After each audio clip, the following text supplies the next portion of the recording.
Mas por que o estímulo sexual em si ele é tão poderoso no ser humano? Porque eu vejo que a pornografia ela meio que burla o sistema natural que tu devia percorrer na tua vida, que tu devia se tornar uma pessoa atraente e conseguir ter aquele orgasmo a partir de uma conquista de uma fêmea, né?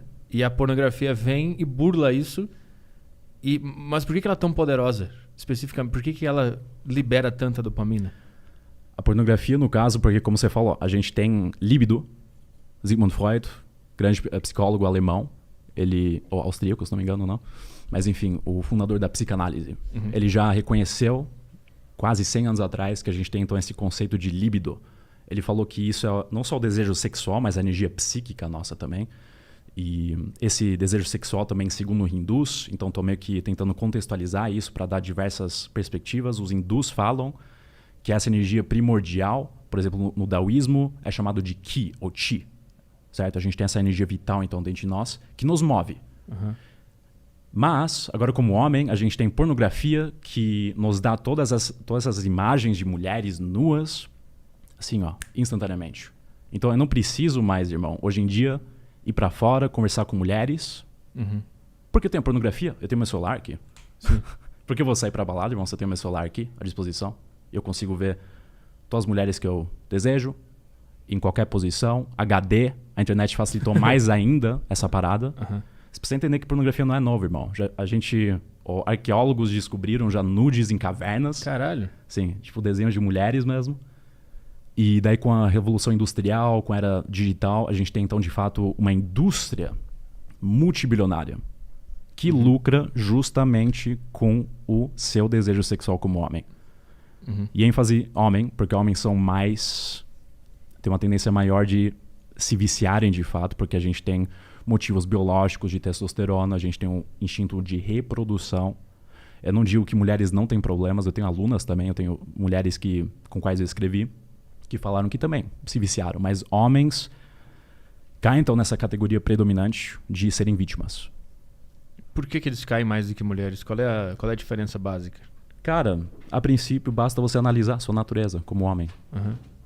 Saca? A gente tem testosterona, a gente é o caçador, assim por dizer. Uhum. Então, se a gente trazer essas ideias arquétipos, né, do homem caçador, que então busca reproduzir sua genética, faz total sentido que a gente começou a transferir isso erroneamente, ilusoriamente, para a pornografia. Uhum. Porque a pornografia engana seu cérebro. Não é real, não são mulheres que estão lá. Mas seu cérebro não liga pra isso. Ele acha que é, né? Ele acha que é. Ele acha que tu conquistou aquela mulher, né? Acho que conquistou. Como você mesmo falou, você muitas vezes achava ou imaginava que você era o cara quando você assistia pornografia. Você falou isso agora há pouco. Ah, sim, eu queria ser aquele cara. Eu ficava pensando, eu queria ser aquele cara. E provavelmente meu cérebro achava que eu era aquele cara. Sim. Tipo, se eu for honesto, eu muitas vezes pensava que, cara, eu tô sendo esse cara, me colocava na posição dele. Uhum.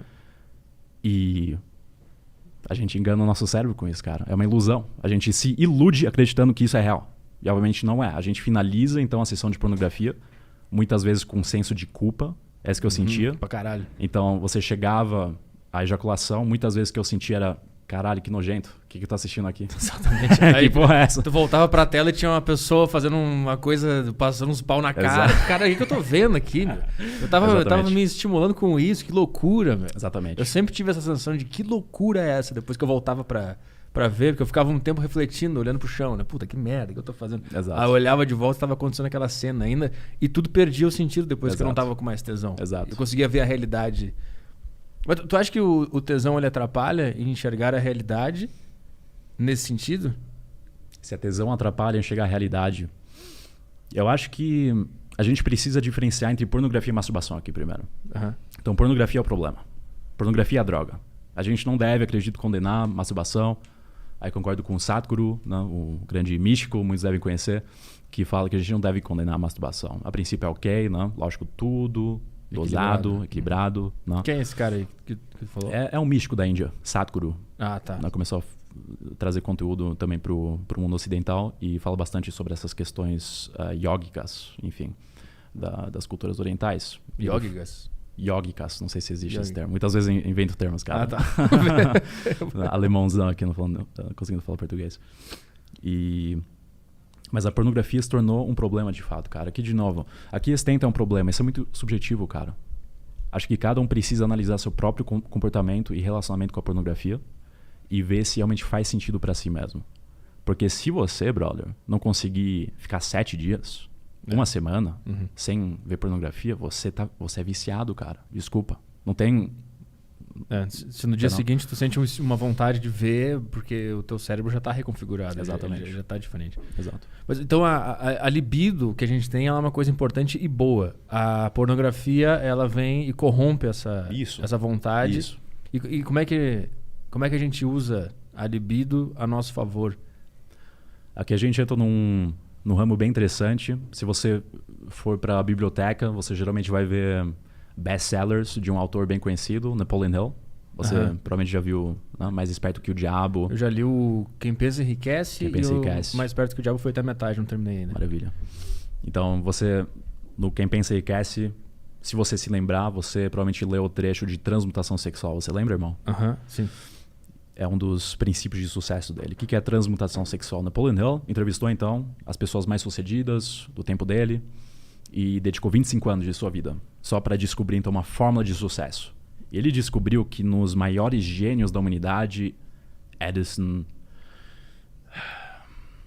Só sei o nome dele agora. Thomas Edison, que foi pioneiro da eletricidade. Henry Ford. Eu lembro que tinha uma lista gigante lá. Gigantesca, cara. O cara que inventou o telefone, quem foi, cara? O Bell, não? Graham Bell, isso. Enfim, entrevistou todos esses gênios que, cara, sem eles a gente nem teria essa tecnologia aqui, por exemplo. Ok? Parcialmente. E ele descobriu que todos esses indivíduos masterizaram a arte da transmutação sexual. Então, eles não desgastaram sua energia sexual, mas eles transmutaram. Transmutação, na verdade, tem raízes no Antigo Egito e também Grécia, que significa nada mais do que transformação. Foi daí que surgiram, então, conceitos como alquimia. Paulo Coelho escreveu bastante sobre isso no livro dele, bem conhecido. E essa alquimia interna é transformar essa energia sexual que você tem em algo criativo.